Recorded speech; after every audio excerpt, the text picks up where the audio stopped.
So while you are switching device, let me introduce our next speaker. So Mirko Signorelli is assistant professor of statistics at Leiden University. His research focuses on the development of new statistical models, the creation of R packages, and application of statistics to biomedical problems. He also teaches courses on R, computational statistics, and longitudinal data analysis, and he will talk to us about dynamic prediction with numerous longitudinal covariates. The floor is yours. Thanks for the introduction. So in this presentation, I'm going to introduce the R package pencal, which has been designed to try to make it easier to do dynamic prediction when you have a large number of longitudinal covariates. And so let me first start by telling you what does it even mean to do dynamic prediction, and I will do it with an example. So in this image over here, you see a black line that represents time, and here we have a boy called Jesse together with his mom. And at present, Jesse is 10 years old, and unfortunately, he suffers from a genetic disorder called Duchenne muscular dystrophy, which typically leads to loss of ambulation during adolescence.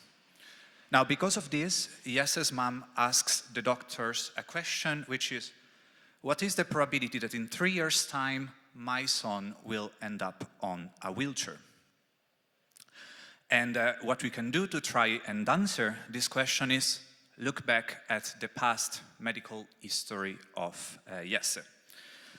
Specifically, let's say that in the past, Jesse has been visited 3 times at a hospital, and that has led to 3 visits that generated certain covariates. So let's say that we have repeated measurements collected at 3 visits of the same predictors. So what we would like to do is to make use of this longitudinal data to inform our future predictions on this survival outcome. And not only that, but let's say that 1 year later, luckily, Jesse is still able to walk. And on top of that, he has also undergone 2 more visits in a hospital, so we have 2 extra repeated measurements over here. So what we want to do now is to be able to update our predictions by incorporating into our model this fresher information about Jesse's health status. So the goal of dynamic prediction is twofold. First of all, we want to be able to predict future survival based on past longitudinal data. And furthermore, we also want to be able to dynamically update these predictions each time new information about this person becomes available. The issue with that is nowadays we have datasets that can feature easily tens, hundreds, or even thousands of longitudinal predictors, especially if genetic experiments are being performed during a study. And traditional methods struggle with these datasets because, for example, if you use joint models, you know that it becomes pretty hard to include more than 3 or 5 longitudinal predictors. And if you use landmarking, you typically don't have a way to correct for measurement error, which with biomarkers could be substantial. And so that raised with us the question of how could we actually do dynamic prediction when we have a large number of longitudinal predictors. And to answer this methodological question, a few years ago, we developed a method called penalized regression calibration, which was first described in this Statistics in Medicine article that you see over here. But we are at USAR, so what actually matters for you is knowing that this method is implemented in an R package, which is called pencal. And this package is available on CRAN. And specifically, on CRAN, you will find a vignette, which you can also find on arXiv, and this vignette guides you through the statistical method, so penalized regression calibration. It illustrates the structure of the package, and then it contains a step-by-step example that shows you how to actually implement a dynamic prediction model on this dataset. And I will actually be going through this example in this presentation, starting from how do the data look like. So for this example, I will be using data from a pretty old clinical trial. It was on a disease called primary biliary cirrhosis, but that's irrelevant. The two main features of this dataset is that we have 312 subjects, and the outcome that I'm focusing on in this example is time to death. You can find this dataset inside the package, and it's inside a list that is then split into 2 data frames, and I'll explain later why we need 2 data frames to store the information. It's not the ideal example because it actually only has 7 longitudinal predictors, but that's the only one that I'm legally allowed to share. There would be better examples, but I cannot share. And before starting to actually do model estimation, let me just talk a bit about what the inputs are. So I will denote by L the landmark time, which is the point at which I want to make predictions, so the present. And at that point, I will have in my dataset a certain number of subjects that are at risk for this event. And then I will split time into 2 intervals, an observation window and a prediction window. Now, the observation window starts from study entry and ends at the landmark, so at present, and there we have the covariates that we can use for prediction. And what we can have is first a set of baseline covariates that are either time constant, so they don't change over time, or they are just measured at study entry. And the most interesting part for us is we will also have the longitudinal covariates that are measured at multiple points in time. And then after the landmark, we have the future, which is where we want to make predictions. And what we will observe in this future is the survival outcome, which we might observe or not. So we need 2 variables here. One is the survival time, and the other is an event indicator. It's 1 if you actually observe the event, or it's 0 if you have right sensory. So before being able to start doing the analysis, you need to do some pre-processing steps. The most important step is deciding on a landmark. So here I will choose 2 years. So I want to predict conditionally on survival until year 2. And then you need to select the appropriate data to fit the model. So we need to retain the subjects that are still at risk at year 2. And we only want to use the repeated measurements until this 2nd year because you don't want to use future information. And this is what is done over here. Finally, well, I'm also log transforming some of the predictors. You don't need to do that, but I'll be using linear mixed models, and these were quite skewed, and that's why I'm doing it. And so once you do that, the data are ready for the analysis, and they are split over 2 tables. The first is a data frame in long format where you have multiple rows per subject. So here you see that we have subject 2, for which we have 3 repeated measurements taken at 0, after alpha year, and after 1 year. And then we have subject 4, for which instead we have 4 repeated measurements, so there's also 1 extra one at year 2. And over here you have the covariates that are measured longitudinally. Now, the second data frame contains everything that is not measured longitudinally, so it's a data set in wide format where you have 1 row per subject, and there you include the information about the survival outcome, so the time variable and event indicator, and all the baseline covariates. And once this is ready, we can actually get started with our model. Now, penalized regression calibration is a prediction approach that proceeds to 3 modeling steps. In the first step, it implies linear mixed models to model the evolution over time of the longitudinally measured predictors. In the second step, it derives summaries of the trajectories described for each subject by the longitudinally measured covariates. And finally, in the last step, it tries to predict survival using the baseline and longitudinal covariates. And so let's start from the first step. So the idea here is that for each longitudinal predictor, we fit a linear mixed model, which is a model that comprises 2 sets of parameters, a population level parameter beta, which are our fixed effects, and that's what makes the model mixed, a set of random effects, which are subject-specific parameters that allow each individual to follow its own patterns. And to make it a bit clearer, what does this mean? I will be using the following linear mixed model. It's a model where each predictor simply depends on age. And then I will allow both the intercept over here and the slope to vary across subjects. So each individual can have different starting levels and different progression rates. And how do you estimate that with the package? So there's a function that does that all in one go. It's called, unsurprisingly, fit_LMMs, where you specify as first argument the name of the longitudinal predictors you want to model. And then the crucial arguments are the one on the second line over here. There are two formulas, one for the fixed effect part of the model where I had only one intercept and age, so I'm going to say tilde age, and one for the random effects part where I wanted a random intercept and a random slope subject specific, so I'm going to say tilde age given ID. And about this second part, let me say that the package uses exactly the same notation as the one used in the NLME package. So once you have supplied this input, the package will use maximum likelihood to estimate these models, and there are summary methods that you can use to have a look at the parameter estimates. What you need to specify here is what predictor do you want to look at, and what do you want to see? Do you want to see just the fixed effects estimates? Do you want to see the whole t-table? Or do you want to see the estimates of the variance covariance parameters? That ends the first step, so we can move on to the second, where the goal is to compute for each subject some summaries of how the trajectories of these predictors look like.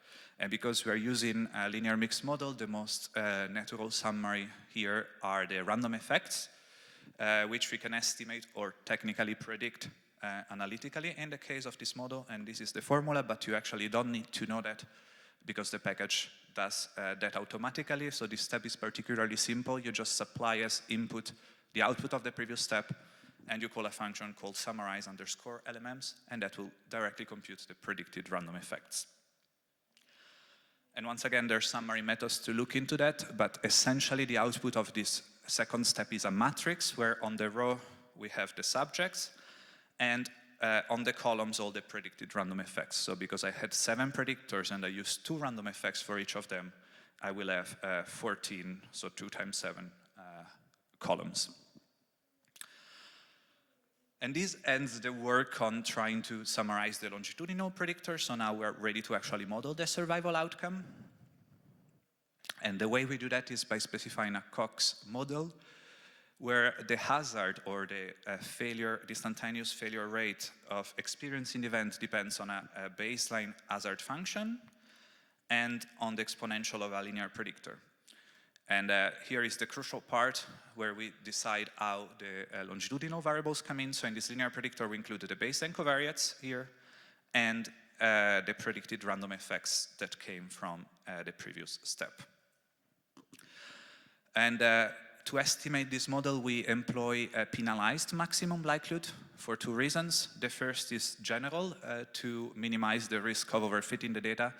And the second is specific to datasets where you really have a lot of longitudinal predictors, where you are in high dimensional settings and you couldn't even try to do maximum likelihood if you want, even if you wanted to. The package actually relies on GLMnet for this step, and so the penalties that we allow are the ridge or L2 penalty, lasso or L1, and elastic net, which is a linear combination of the 2. By now you probably noticed that the package has functions that match each of the steps. So the last function we need is fit_PRCLMM, where we supply as input what we computed in the previous step. And here there is another formula over here, which we need because we need to specify what we want to include as baseline covariates. Here I'm including all I had in the dataset, which is still not much. And then you can choose which penalty do you want to use and whether you want to standardize your predictors before including them in the Cox model or not. Once again, you can have a look at what you have fit. So in particular here you see the estimate of the tuning parameter as obtained from cross-validation, and here the regression coefficients. And that ends the first part, which is model estimation. But let's not forget why we were actually embarking on all this trouble. So our goal was actually to be able to make predictions. And to do that, we are relying on a Cox model, so we can use the usual machinery of the Cox model, so pretty well-known formulas.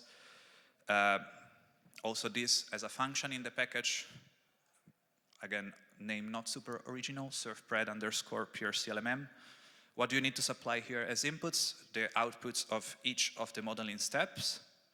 And then you also need to say at which points do you want to compute your prediction. So here I'm saying 3 to 5. So I want to estimate the probability of the survival probability at years 3, 4, and 5 conditionally on surviving till year 2. The output is a data frame. Each row is a subject, and on each column you have each of the time points. This will do it for the dataset on which you estimated the model, but if you want to do it for new subjects, you simply need to add 2 arguments where you supply the longitudinal and the baseline covariates as inputs to this function. And then there's also a function to visualize these predictions. The only thing I want to say here is notice that the survival is 1 until year 2, and the reason is because we did this conditioning, so we really built a model for people who survived until year 2. Finally, if you employ a prediction model in practice, you probably actually want to also be able to say something about what the predictive performance of this model is. And to do that, well, you could also use simply cross-validation, but we do it in a bit more sophisticated method.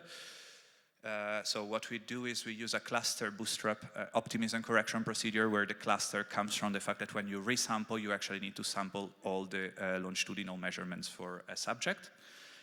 And as performance measures, we consider the most common ones in survival analysis, so the C-index, time-dependent AUC, and the Breyer score. Now, this is the most intensive computationally part of the modeling, and it's probably what the package is most useful for.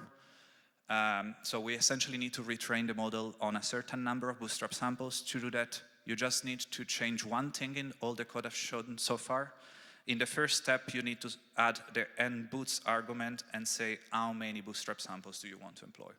If you do that, the next steps will inherit it, and this will do the computation of the bootstrap.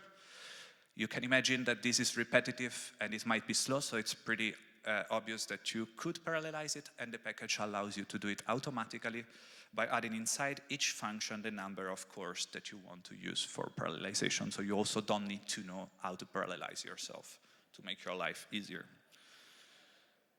Once the computation of the bootstrap is done, the next step is to actually aggregate everything to get the optimism correction. And this is done with a function called performance_PRC, where you need to specify which performance measures do you want. Here I'll be saying time-dependent AUC and Breyer score because we don't talk about the C-index in survival anymore. And these are 2 performance measures that are specific for the horizon time at which we evaluate predictions. So I'll say, again, 3 to 5. And also this is not super fast, so you can also parallelize this. And this is how the output looks like. So in the first table, you have the results for the time-dependent AUC. So you have the prediction time, and over here, the last column are the optimism corrected estimates of predictive performance. Same below for the Breyer score.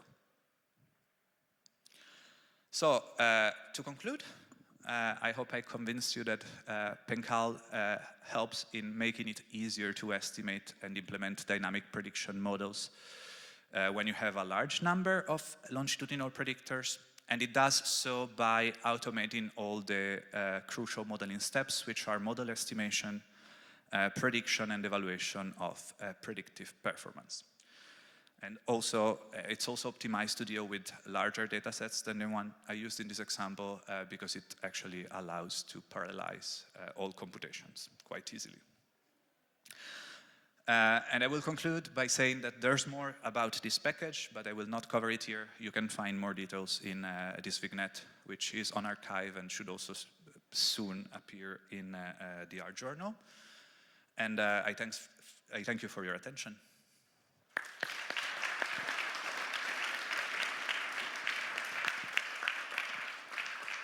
Thank you, Mirko, for this nice presentation. We have time for a few questions.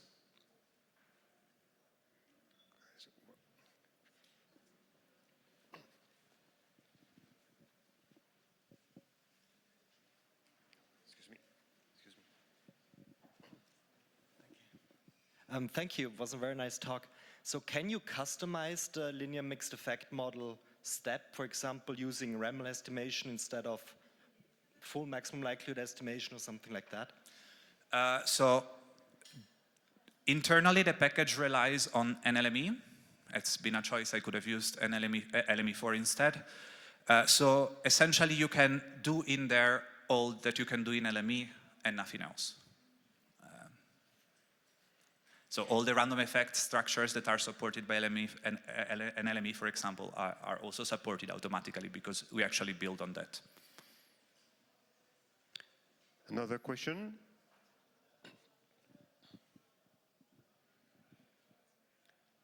Well, it seems was pretty clear, and then you have reference. Thank you again, Mirko.